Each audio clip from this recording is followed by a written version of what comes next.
Hey everybody, this is a quick video to show you how to do a hard factory reset on an Imperial DABMAN 12 portable radio. You might want to do this for a couple of reasons. The first reason is troubleshooting. If this radio seems to be frozen or not responding, or if it's not working in any kind of a way, not connecting to things it's supposed to, a good troubleshooting step is a hard reset. The other reason you might want to do this is if you just want to get a fresh start on this and just have it like it was when it came out of the box with any kind of presets or anything like that all deleted off of it, we can go ahead and do that as well with this procedure.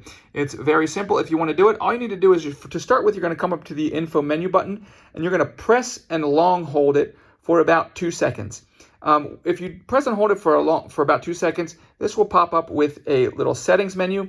Then we can use the arrows to scroll through and select the factory reset. Now, once we do that, it's going to ask us to confirm. We'll have to toggle to yes and select to confirm, and our radio will be reset to the factory default settings.